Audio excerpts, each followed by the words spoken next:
¿Cómo están, estimados amigos de nuestro canal YouTube? En nuestro segmento Alerta de Planes de Gobierno, que ya estamos en las últimas semanas acostumbrados a presentar. En esta oportunidad vamos a analizar los aspectos económicos del plan de gobierno del partido Victoria Nacional, que lidera el señor George Forsyth, candidato a la presidencia de la República por ese partido. Voy a presentar transparencias. Muy bien. La pregunta clave es cómo se plantea desde Victoria Nacional reactivar la inversión, el crecimiento y el empleo, cómo se señala que se va a mantener la estabilidad macroeconómica. Vamos a ver exactamente esos temas, dejando otros también importantes para comentarios posteriores junto con los otros. Nuestro punto de análisis es en base al plan de gobierno presentado al Jurado Nacional de Elecciones, cuya carátula estoy presentando, y que ustedes pueden ver en su totalidad ingresando al sitio web oficial del Jurado Nacional de Elecciones. El partido Victoria Nacional plantea una misión y una visión. Cito, misión: Victoria Nacional es un partido político democrático y popular que busca la transformación del Perú en una patria libre, justa, equitativa, competitiva y solidaria, proyectada al mundo como líder de un modelo de desarrollo sostenible, afincado en el ejercicio igualitario de la libertad, la pluralidad cultural y religiosa y la protección del ambiente y el equilibrio ecológico. Y la visión, que se entiende es el sentido de futuro a donde apunta este partido político con respecto al país, dice así: Victoria Nacional vislumbra al Perú como un Estado social y democrático, de derecho, moderno y eficiente. Propugnamos una auténtica economía social de mercado que combine los principios de libertad igualitaria, competitividad sostenible, resiliencia desde la base de la pirámide económica y social, libre competencia, Estado eficiente al servicio del ciudadano e igualdad de oportunidades para todos los peruanos. Dado que Victoria Nacional es un partido que, si bien es cierto, se basa en un partido que ya existía en el Jurado Nacional de Elecciones, pero en tanto es una nueva expresión, hasta con un nuevo nombre, pues me pareció oportuno incluir estos aspectos de misión y visión del planeamiento estratégico para tener una idea de cuál es la visión de país que tienen en Victoria Nacional, para que por eso lo he hecho. El candidato presidencial, George Forsyth, hace una participación previa al plan, un prólogo que tiene una serie de conceptos de los cuales he extraído esta frase, cito: queremos dejar atrás la mentira, el engaño, la captura del poder y su usufructo por parte de grupos de intereses monopolistas a quienes solo les interesa el crecimiento del PBI, sin importar cómo se distribuyen los beneficios de ese crecimiento. Es claro, ya va siendo un consenso, que el crecimiento económico que se ha generado en los últimos 20 años ha logrado muchos temas, ha generado empleos, ha disminuido la pobreza, y la pobreza absoluta también, pero donde no ha podido trabajar con la misma eficiencia ha sido en la disminución de la desigualdad, que es la diferencia entre los más ricos y los más pobres del país. De manera que el hecho de plantear que el crecimiento económico se ha dado, pero que solo se ha distribuido en unos pocos, no me parece tan justo. Es cierto que la desigualdad no se ha debilitado, sigue siendo el Perú un país desigual, pero muchos peruanos y sus familias han pasado de una situación de pobreza a una situación de clase media por lo menos baja o intermedia, pero avanzando en sus niveles de vida. El crecimiento es eso. De manera que esta frase del candidato Forsyth, si bien la entiendo en el sentido de que hay algunos que se han beneficiado más, pero también debería decir que el crecimiento económico ha generado que muchas familias salgan de la pobreza y que muchas otras tengan empleos en condiciones adecuadas, y que eso es positivo. Y claro, dejando constancia de que hay también un sector importante de la población que no ha sido beneficiado, precisamente porque son los sectores más pobres, los que están en los lugares más abandonados del país, más distantes, menos conectados, y entonces el crecimiento no ha podido generar efectos positivos, porque además el crecimiento por sí solo no va a disminuir la desigualdad. Se necesita un Estado eficiente, un Estado que haga ese trabajo. Pero comento porque, a diferencia de otros partidos políticos, en este caso el candidato quiso poner unas páginas primeras con su cuota de liderazgo en cuanto hacia dónde va sus planteamientos, y considero que es importante señalar este tema, pero es importante también decir que el crecimiento económico es fundamental en cualquier planteamiento que se haga. Ejes estratégicos del plan, y aquí está la foto del economista Jorge Chávez Álvarez, expresidente del Banco Central y un economista muy conocido, dirige una organización que se llama Maximice, de consultoría económica y empresarial, de manera que sus calidades y su experiencia no están en discusión. Él dirige el plan de gobierno del señor Forsyth, y me parece importante también, en la medida en que los planes lo permitan, presentar a quienes son miembros del equipo. En este caso se puede hacer porque está así expresado. En otros planes no se sabe ni siquiera quiénes son los miembros del equipo que ha elaborado el plan. Los ejes estratégicos del plan que propone Victoria Nacional son 3: impulsar la economía familiar, trabajar por la salud y una educación de calidad, y derrotar la corrupción y la inseguridad, con 2 factores transversales, ¿no? El respeto al medio ambiente y el desarrollo de la ciencia, la tecnología y la innovación. Por cierto, 2 temas que me parece muy bien que se incorporen a la narrativa de los partidos políticos, al discurso político, y que cada vez tengan un mayor fundamento y sea entendido por los líderes. Sin duda, el respeto al medio ambiente y la apuesta por la innovación, la ciencia y la tecnología son 2 elementos que todos los partidos políticos y quien sea gobierno tendrán que tener en cuenta para lograr los objetivos ya en cada uno de los sectores. ¿Qué plantea Victoria Nacional en materia económica? Es una cita: un crecimiento vigoroso y sustentable desde la base de la pirámide económica. ¿Y cuáles son los lineamientos para lograr este objetivo de crecimiento vigoroso y sustentable? Pues reducir la informalidad empresarial y laboral mediante cadenas y redes de micro, pequeñas y medianas empresas, sustitución creativa de importaciones de insumos y productos alimenticios.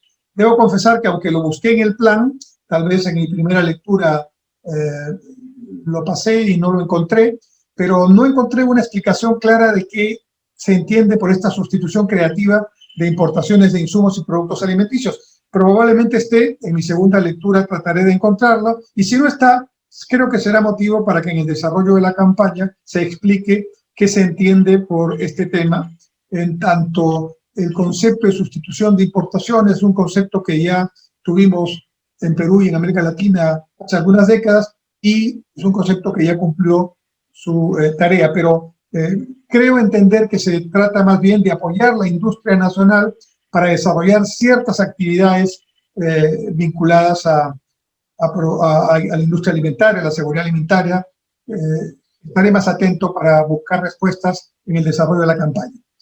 Plantean también un sistema de seguridad alimentaria y salud preventiva, planes urbanos sostenibles, transporte público urbano digno, incremento de la bancarización digital, modificación de la energía, de la matriz energética, apoyando más a energías renovables, reconversión de mercados tradicionales de abasto y convertirlos en centros modernos de comercialización. Un detalle que me pareció interesante: más refrigeradoras en los hogares. Es un tema que quedó evidenciado de la última encuesta nacional de hogares que se hizo en el año 2019, donde claramente uno de los temas era que no todos los hogares en el Perú tenían refrigeradoras. De manera que cuando se intentaba en los primeros tiempos de la pandemia del 2020 invitar a las familias a que fueran una vez a la semana al mercado y no todos los días como acostumbran muchas, ¿verdad? En la práctica se estaba desconociendo una situación que ya los censos nacionales y la encuesta de hogares que INEI trabaja señalaban, en el sentido de que cómo puedo yo comprar para una semana o para 15 días si no tengo dónde almacenar los productos perecibles. Entonces, me parece interesante que se ponga este concepto como un elemento digamos, de ayuda a muchas familias para mejorar su nivel de vida y su estado de bienestar. En cuanto al presupuesto 2021, se plantea priorizar educación, salud y seguridad. Supongo que lo que se intenta aquí es de replantear el presupuesto del 2021 una vez que se llegue al gobierno, si son elegidos, y eliminar monopolios, oligopolios y carteles empresariales. En la práctica, prácticamente con todos estos conceptos podemos estar de acuerdo. Sigamos viendo qué es lo que nos dicen en el cómo se van a hacer las cosas. ¿Cómo lograr este crecimiento vigoroso y sustentable? Entonces uno sigue leyendo y encuentra que es a través de formalización y transferencia de capacidades a pymes. Estamos de acuerdo. Fomento de la agricultura familiar, muy importante, porque ahí está buena parte de la pobreza y de la pobreza extrema en el campo. Desarrollo de cuencas. Este es un tema que tiene que ver con la gestión territorial, que también es importante. Ciudades sostenibles, ¿no? Economía circular y digital, y un Estado al servicio del ciudadano. Creo que estos conceptos, ya puestos en una agenda de gobierno propiamente, pues tendrían muchísima importancia para lograr darle calidad al crecimiento y lograr que ese crecimiento tenga una mejor distribución y una mejor organización para poder llegar a todos los peruanos. También se señala la estabilidad macroeconómica para crecer sostenidamente. Se plantea recuperar el equilibrio fiscal con austeridad, eficiencia y sinceramiento de las necesidades reales de endeudamiento, disminuir el ratio de deuda pública sobre PBI no más del 39% y acercándolo lo más posible y lo más rápido posible al 30%. Impulsar el incremento de la presión tributaria en 3 puntos, utilizar las boletas de venta como sustento de gasto, me parece que es una medida muy importante, y poner al Estado a actuar como una banca de inversiones, aprovechando su tamaño y su capacidad. Sobre estos temas, yo diría una reflexión. Es claro que en los próximos años, y lo dice el plan de Victoria Nacional también, va a haber bastante dificultad para poder sostener los gastos, porque los ingresos tributarios están muy afectados por la recesión de la que todavía no salimos. Y estamos recurriendo a la deuda para poder cubrir esos requerimientos de gasto, y estamos con una inversión privada que todavía no se recupera para hacer su parte.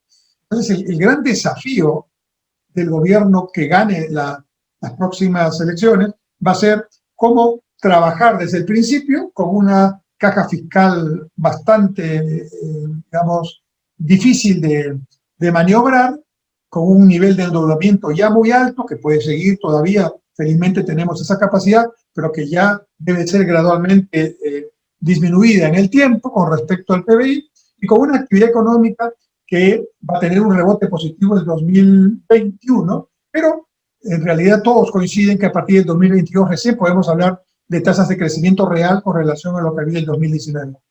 Es decir, un desafío. No va a haber mucho dinero para gastar, va a haber que racionalizar el gasto, pero al mismo tiempo hay tareas inmediatas que se deben desarrollar, de manera que el análisis fino, la cirugía fina en la política económica será clave en los próximos años. Se plantea también desde el Partido Victoria Nacional acelerar el crecimiento económico con impulso a inversión honesta e inteligente. Es una cita. Y entonces busco qué cosa es una inversión honesta e inteligente, y se dice que haya inversión privada que no sobrevalora obras públicas, que aporta tecnología de punta, que tiene una genuina responsabilidad social, que tiene una vocación de generar valor compartido con actores de su entorno y que genera valor agregado a las materias primas de exportación. Estoy de acuerdo. Realmente empezar a tener una cultura de valor agregado y que se traduzca en el discurso político de la mayoría de los partidos políticos en contienda, me parece un avance en medio de la crisis y en medio de la dificultad. Industrializar para diversificar y generar mayor valor agregado, sin duda es un tema también muy importante. Se señala que el crecimiento económico en los últimos 20 años no vino acompañado de un proceso de industrialización, que hay necesidad de diversificar la industria hacia actividades intensivas en conocimiento y tecnologías de punta, apoyar desde el Estado al sector privado condicionado a resultados, y se ensayan algunos sectores líderes: maquinaria de equipo, producción de software, petroquímica, metalurgia, biotecnología y farmacéutica.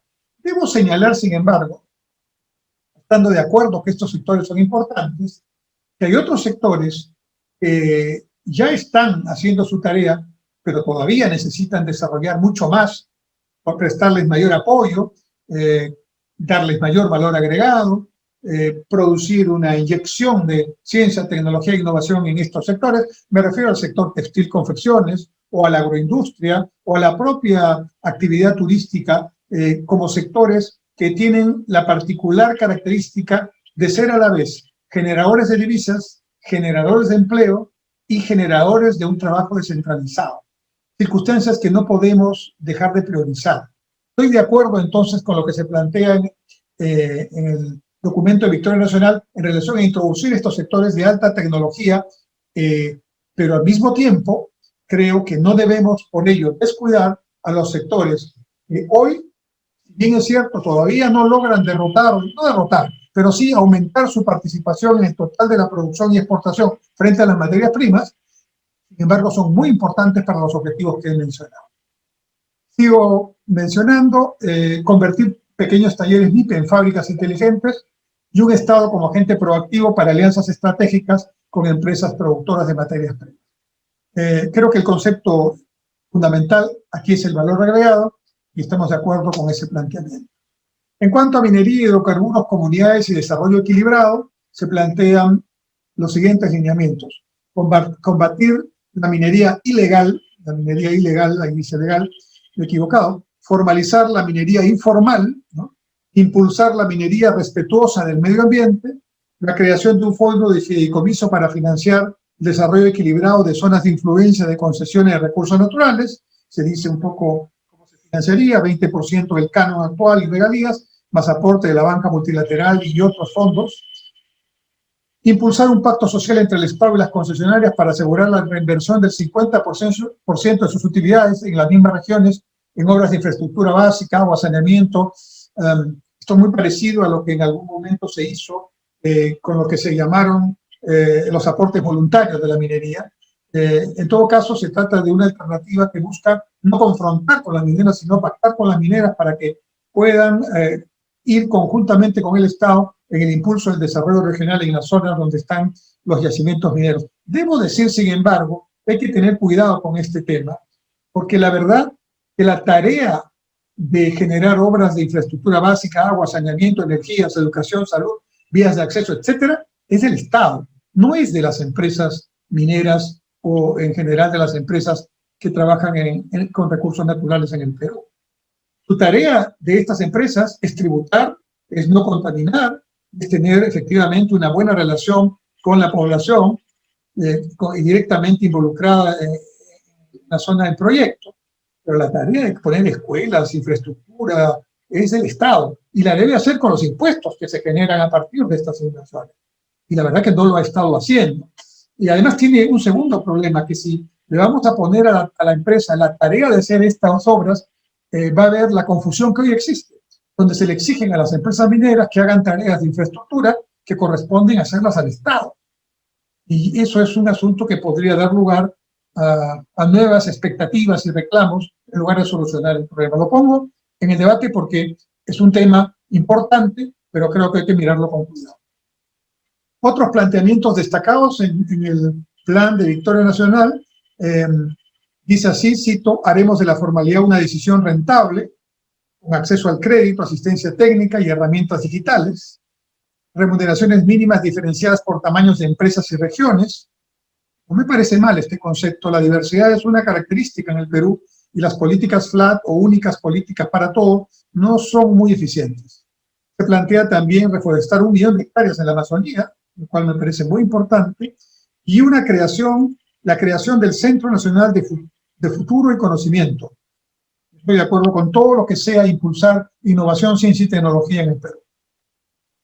Entre las metas al 2026 se plantea retomar el crecimiento prepandemia de 3,15%, pero a partir del año 2023, porque ha caído el consumo privado, se plantea crear al menos 2 millones de empleos estables, llevar el déficit fiscal al 2% del PBI, la deuda pública no más del 39% del PBI incrementar en 3 puntos la presión tributaria con respecto al PBI, una tasa de crecimiento mínima del 5% en la inversión privada, una tasa de crecimiento del 4.8% en la inversión pública, que la participación de las pymes sea 50% del PBI y 90% del empleo en relación a lo que es hoy, y se plantean topes a las tasas de interés para pymes de 21 a 15%, para MIPES de 35 a 23%, o sea, reducción, y consumo de 45 a 30%.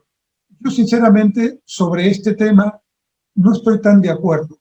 Sin embargo, como Jorge Chávez es expresidente del Banco Central, creo que valdría la pena hacer un debate entre todas las plataformas de planes de gobierno de los partidos para discutir este tema de las tasas de interés y los costos de los créditos, y para encontrar fórmulas constitucionales y técnicamente sostenibles a efecto de generar una mayor competencia en el mercado financiero, mercado bancario peruano, y generar, por tanto, menores tarifas y ojalá menores tasas. Se habla, en cuanto al turismo, de una meta de lograr 10 millones de turistas extranjeros. Significa prácticamente duplicar el ingreso que hemos tenido antes de la pandemia. Se plantea la creación del Ministerio de la Infraestructura sobre la base del MTC y la creación del Ministerio de Planeamiento y Desarrollo Territorial sobre la base de ese plan.